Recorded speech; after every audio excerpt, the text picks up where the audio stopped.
I have been wanting to make a video talking about this subject for a while,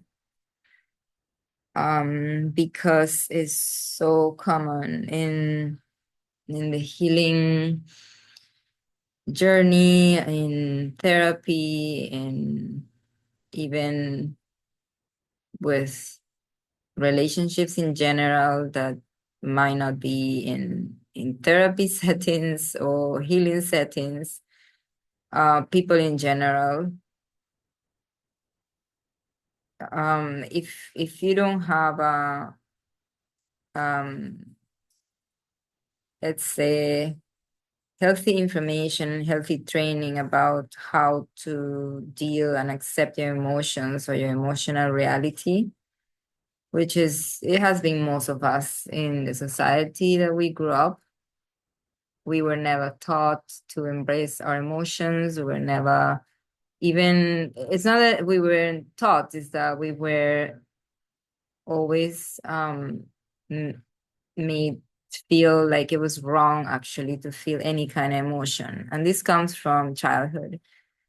In society, in most societies, in most cultures, um, or any emotional display will be repressed or denied or hide away, especially those emotions that are not convenient for the moment or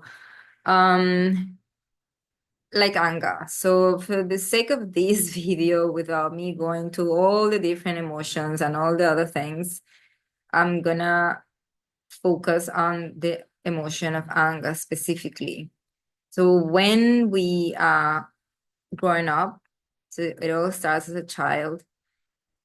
So the introduction of all the other emotions that I'm saying is because it's just to make clear that in general, as children, at least from today, from before until now, because now you can see more people allowing children to feel their emotions because there's more information, etc.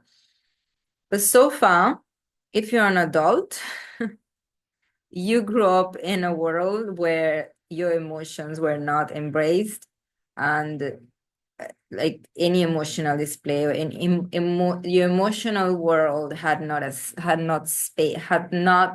did not have a space and did not have a place to be.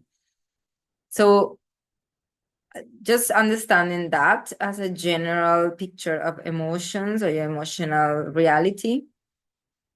Now we're going to anger specifically. For anger specifically, and most of women, anger has never been an emotion that is accepted is not socially accepted first. And second, when we talk about women specifically, it's even worse for women. If you show any kind of anger. And so mostly women have been repressing this emotion because it has not been socially accepted. For men, it's a little bit more socially accepted. So then that's why you will see more men being okay, being angry, or being okay with that emotion, or showing anger. Is less judged in men. Please just have in mind that all of this is a generalization. Some men will have a hard time to get to their anger. Some women will have a very easy time to get to their anger. And so we are all individuals and we're all different. But I'm saying in general in society, there is a tendency for men to be more okay, it's more accepted for men to be angry or show anger. Is even manly. It's seen as manly. And then for women, it's not. It's just not. And if you see an angry woman, then she's hysterical and she's a crazy woman and she's that and she's this. And that's completely unacceptable in a woman. The same as cursing. If you say words of cursing, is more for men, but not for women, all these different things. So at the end, just for the sake of helping you and giving more information about how anger can actually be helpful in your healing process or just simply in your life. So let's say that you're not in therapy, you're not doing any kind of healing, you're not into anything specific, but you're just a person living your life and trying to live your life in a better way, in a healthier way. And you don't really know where anger fits, or maybe sometimes you feel angry and you don't want to show it, or you think it's bad, or you shouldn't. And especially as well for people who are on the spiritual journey, awakening and healing, all of these things, they feel like they shouldn't get angry or they shouldn't feel anger. Like, oh, if I feel anger, that means I'm not awakened. If I feel anger, then that means I'm not spiritual enough. And it's a very, very huge misunderstanding. We feel anger because we're humans. So even if you are on the spiritual journey and your spiritual growth, etc., and you understand the reality, the spiritual reality, you are still a human being. As human beings, we feel all of our emotions. We feel all emotions. We are capable of feeling all emotions, men and women, all. We have it in us. Now, how we express them, how we use them is a different story. Are we aware of them or not? That is the question. Are we observing them? Are we allowing them to go through us consciously or not? When you allow your emotions to go through you consciously, observing them, and then also feeling them, because you need to feel them. It's not just I'm observing them and then you detach from them. You have to feel them. You have to allow yourself to feel them, but you are conscious. You're aware of it. You understand. You're not being controlled by them. That is the difference. But it's not that you stop feeling. It's not that you stop feeling any anger at all. I stop feeling sadness. I stop feeling. No, you might feel sadness and anger in a different way as you heal and as you let go of traumas and past hurts and past wounds. That's what healing is, healing and awakening. It's the same. So as you let go of all those things, the way that you feel anger and the way that you feel sadness, it just changes. It's a different, it's different, and you might feel it much less than before, but it's in a complete different way because you're not lost in it anymore. Now that's in certain stages for some people. But right now, for most people, we still get lost in the anger or in the sadness. Let's stay with the anger for now. So as long as anger is not controlling you, then you can use the anger or allow the anger to go through you and feel it. How does it feel in your body? How does it feel? Is it, what kind of energy is it? But at the same time, you're conscious about feeling it. You're conscious that you're not gonna hurt anyone else or yourself because you feel anger. That's very important when you start allowing your anger, when you start um it's it's almost like if you have never had a relationship with anger.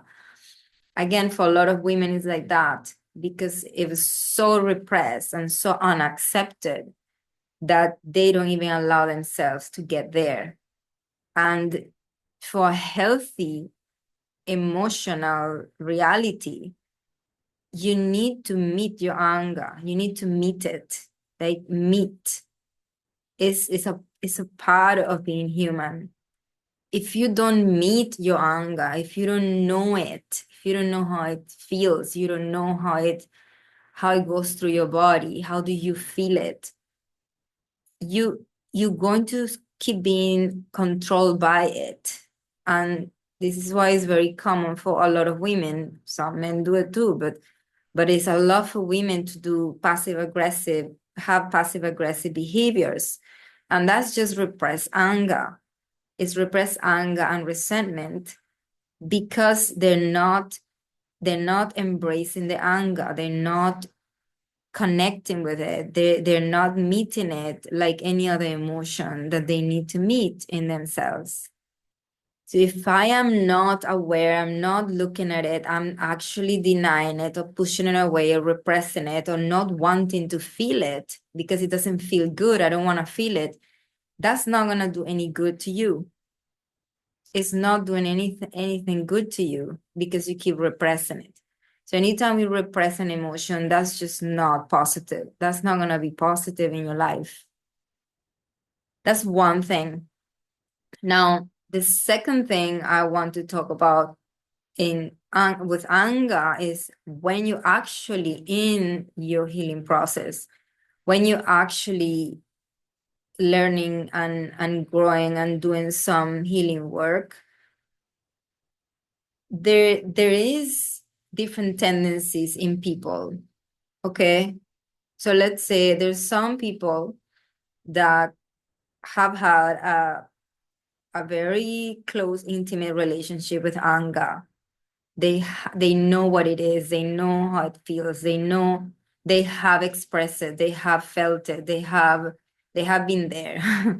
So they know what anger feels like, and maybe they have a history of getting angry a lot and expressing the anger very outwardly. It's a very explosive emotion. It could be explosive, it could be external if you are showing it that way. So for some people, it's internal, it's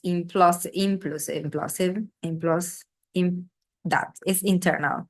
So for some people, it's going inwards, and then they just swallow the anger, and it's explosive but inside. So that's not healthy.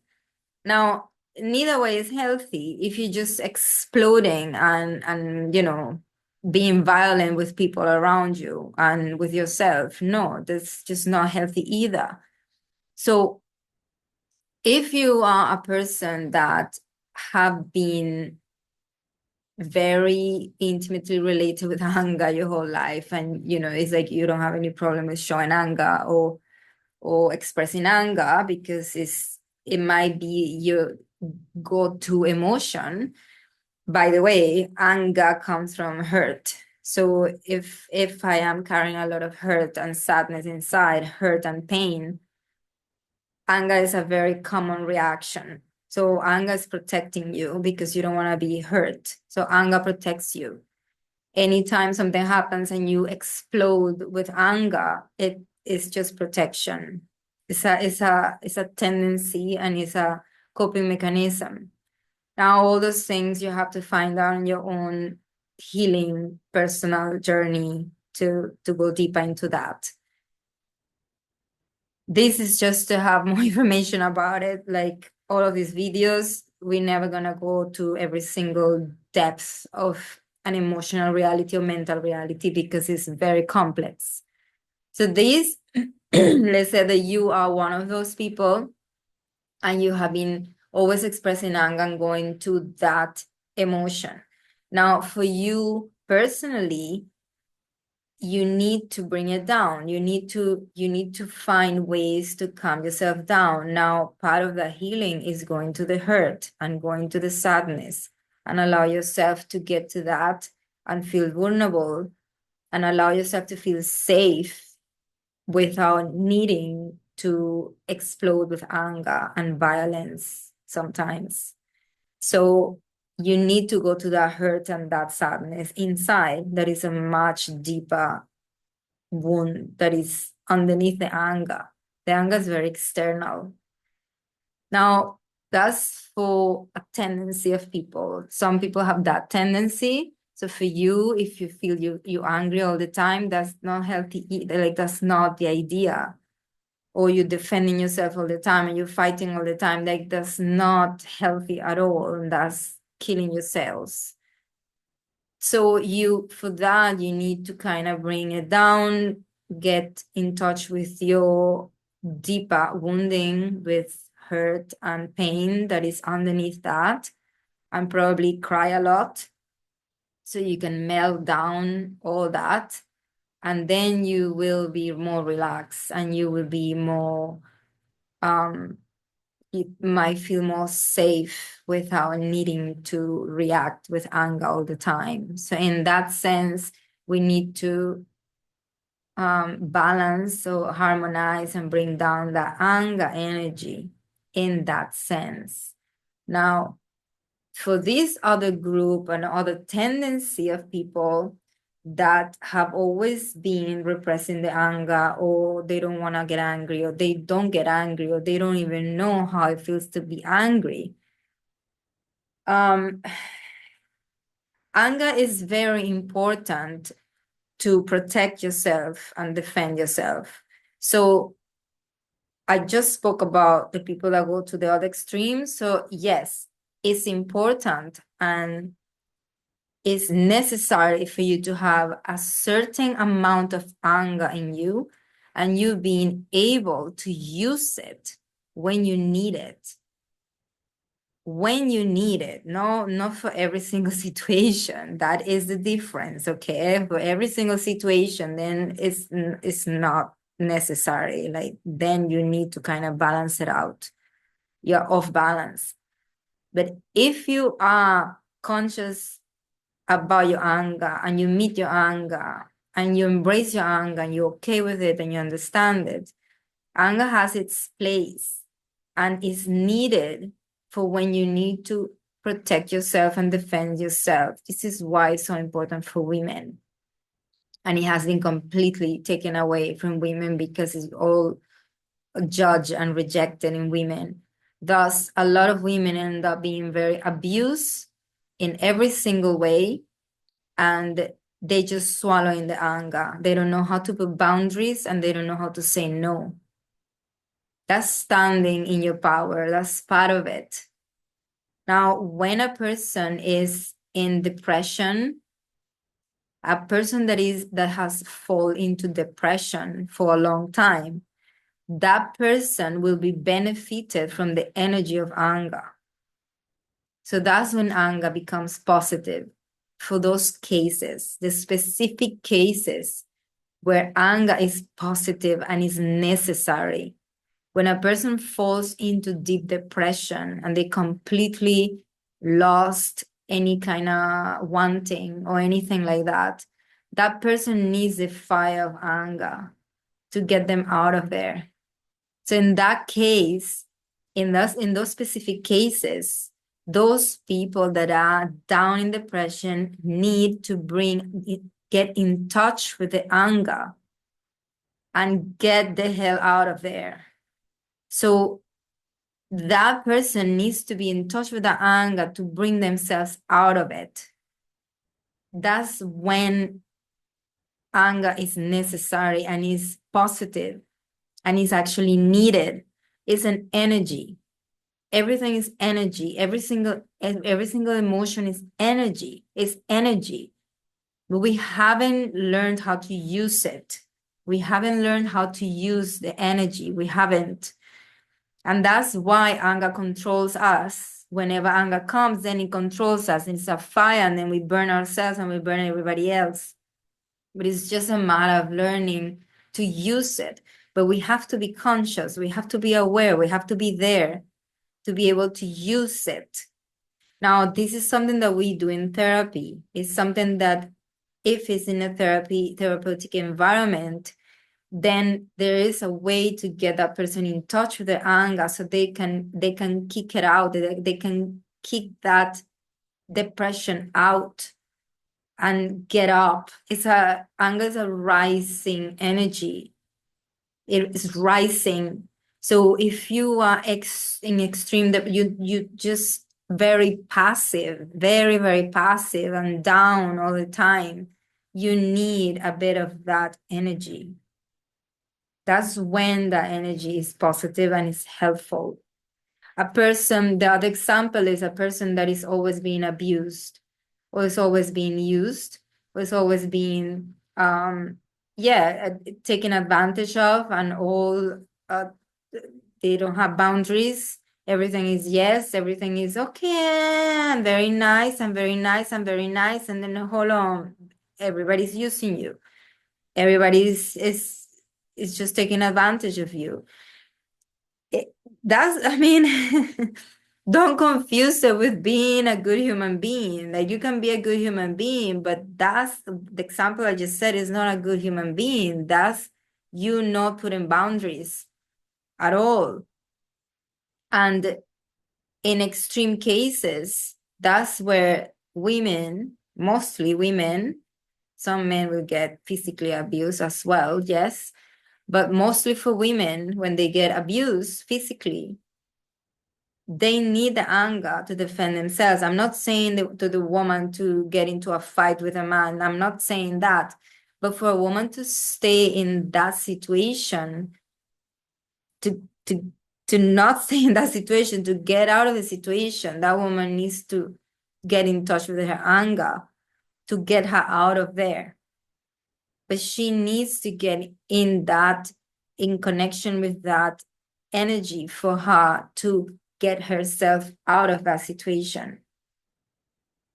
It has a lot to do with self-respect.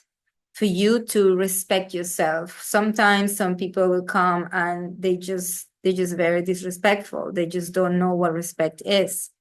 And they just want to do that with you. They just want to come and step all over you because that's just the way they are.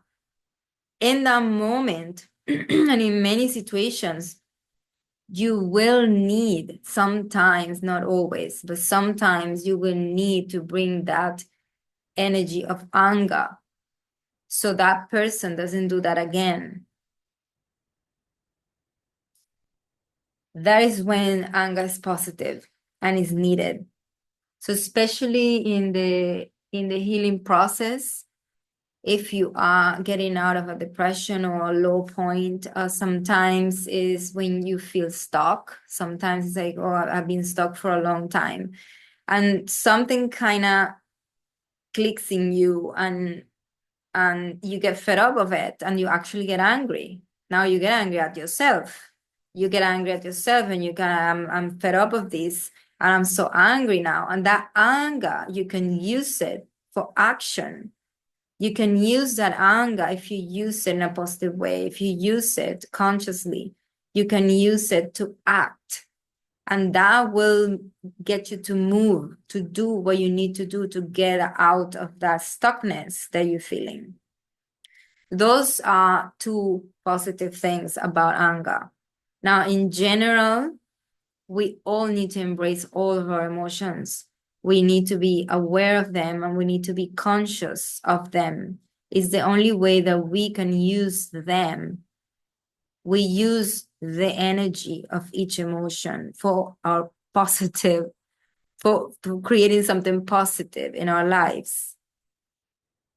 That's the way that it can be transformed into positive, into something constructive and not destructive.